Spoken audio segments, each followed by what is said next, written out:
कोकणात हीच मजा आहे पावसाची. दोघांना चक्कर आली आहे. तो खेकडा जिवंत होता आणि आम्ही त्याला पाण्यात सोडायला जात आहोत. आम्ही आमच्या मित्राच्या गावी चाललोय कोकणात. रायगड जिल्ह्यातील महाड तालुक्यात कळंजमाळ येथे आम्ही चाललो आहोत. हा माझा मित्र ऋग्वेद. ह्याला खूप भूक लागली आणि ह्याला गाडीत खूप कंटाळा पण आलेला आहे. हॅलो गाईस, दोघांना चक्कर आली आहे. मिलिंद काका गाडी थांबवा. काका गाडी थांबवा. मग आम्ही पनवेलमधील साई कृपा फेमस लपेटा या हॉटेलमध्ये जेवायला गेलो.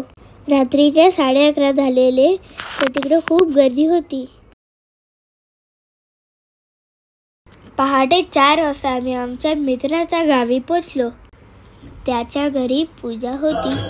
सकाळची सुरुवात काकड आरतीने केली.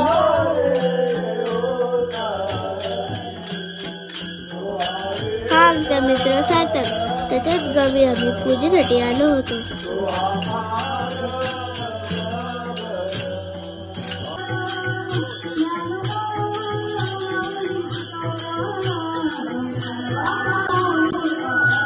पूजा झाल्यानंतर आम्ही करवंद काढायला निघालो.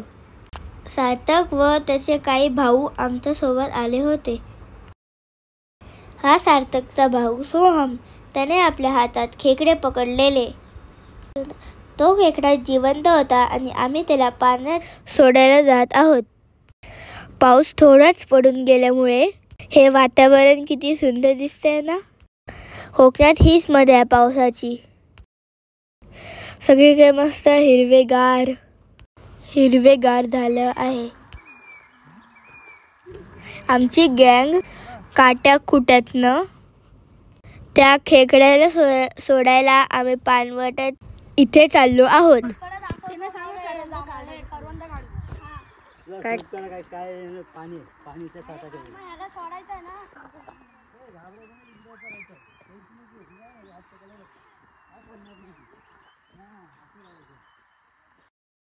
आम्ही इथे ह्याला खेकड्याला पाण्यात सोडलं.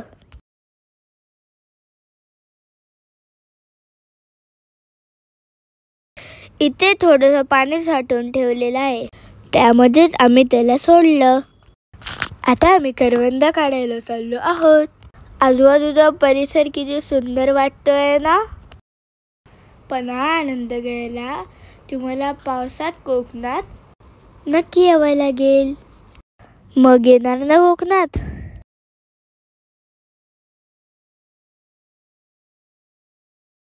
आम्ही करवंद काढायला गेलो. आम्ही झाडाची करवंद तोडून आम्ही पटापटा खात होतो. करवंदामध्ये 2 प्रकार असतात, लाल आणि पांढरा. त्याला कोंबड्या कोंबडी असे म्हणतात. तितक्यात खूप जोराचा पाऊस आला. त्या पावसात आम्ही भिजलो आणि आम्ही खूप मजा केली. तिकडे थांबायला कुठेच जागा नव्हती म्हणून आम्ही नाचत सार्थकच्या घरी निघालो. पावसात भिजण्याचा आम्ही मनसोक्त आनंद घेतला. आम्हाला इथून मुंबईला निघायचं होतं पण आमचं मनच नाही घेत होतं. रात्री आम्ही मुंबईला पोचलो. सार्थकच्या गावी आम्ही खूप मजा केली. भेटू पुढच्या व्लॉगमध्ये. Bye bye. लाईक, शेअर आणि सबस्क्राईब.